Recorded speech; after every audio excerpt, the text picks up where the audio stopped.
How to draw and paint. The reason you are asking is because realistic and beautiful art is in all of us. You just can't draw right now the same way you couldn't write letters or ride a bicycle.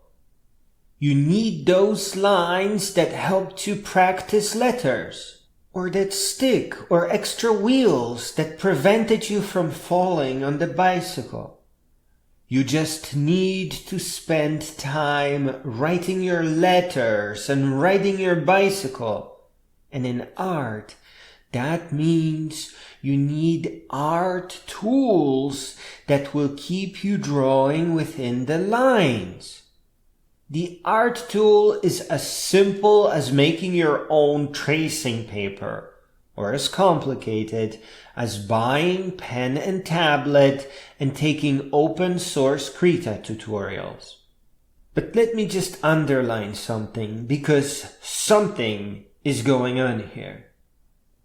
If someone didn't help you to stay up on that bicycle, you would keep falling and never learn. You needed those extra things. If you didn't use ruled paper, it would be unnecessarily hard to write out your alphabet. When people tell you to draw freehand until you are good at it, they are causing you harm. They are taking away your ruled paper.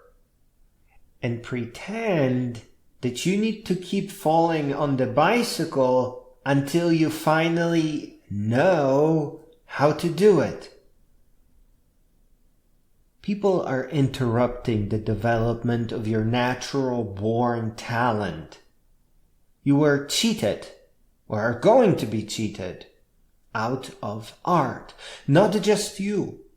There are so many people that were made to give up already. Please help me bring art into the center of all of our lives. Take what you learn from here and teach others how to get started with these simple tools. Good teachers talk about grids at this moment, though some may encourage the use of a proportional divider. Grids are a good start.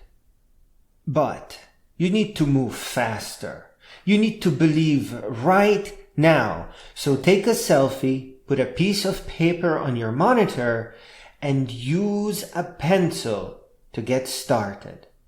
Don't call it tracing, as that word is being used to attack and belittle new artists.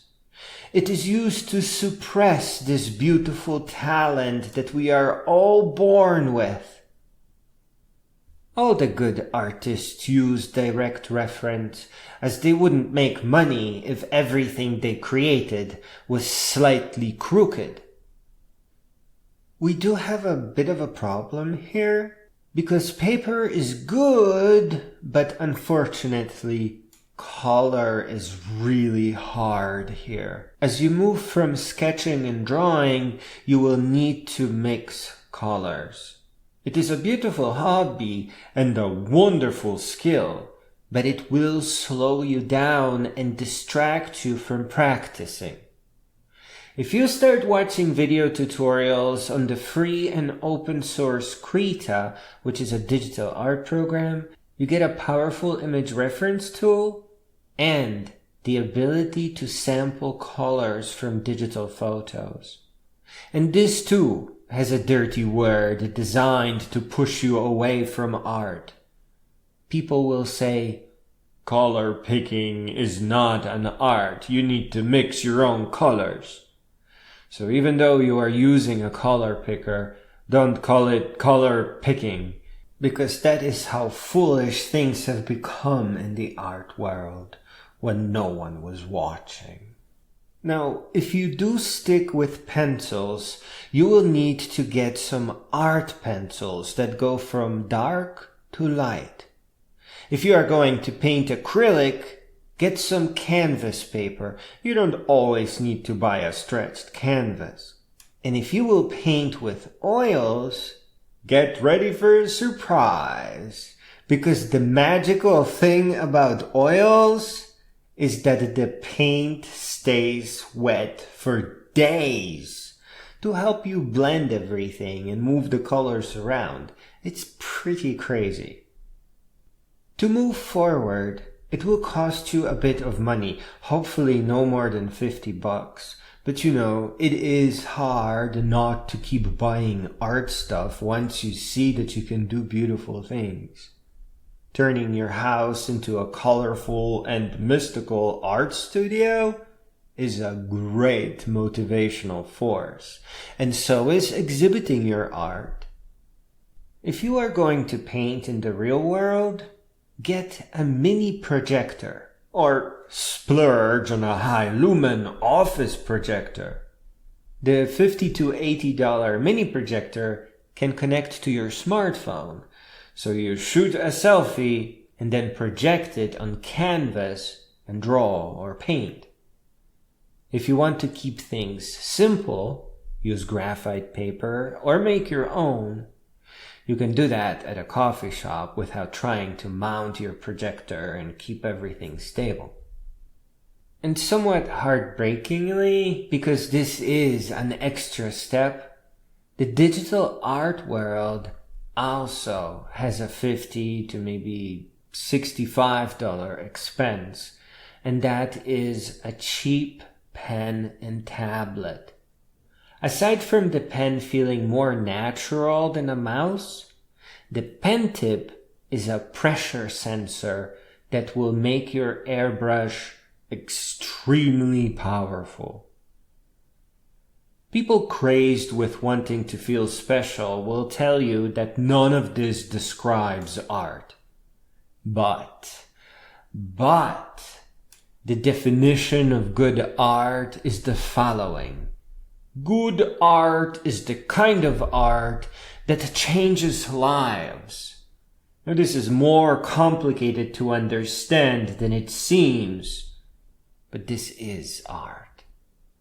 As you learn from this method, please invite others to learn with you, change their lives for the better, and grow as an artist. Eventually, you will outgrow the need for these tools. You'll develop a style that is far more advanced. This method gets you started, but your mind will forever race for more. The eye that you can draw right now will transform into a beautiful bundle of shadows, but soon enough you will want to stylize those shadows. And the first step to that is seeing the eye not as a bundle of shadows that lay flat, but as a 3D or 2.5D shape. Slowly moving beyond the bundle of shadows will mark the beginning of your second step into art. The first step grants you hyperrealism. The second will mark the beginning of something even more precious. One of your greatest and noblest adventures that will help you to amazing friendships and undreamt of heights. Just like with being helped to stay on the bicycle, you will eventually need less and less help as you grow and develop your skills. Soon, you will not just be staying up on the bicycle, but rather learning to navigate the great city of art and the infinite universe beyond.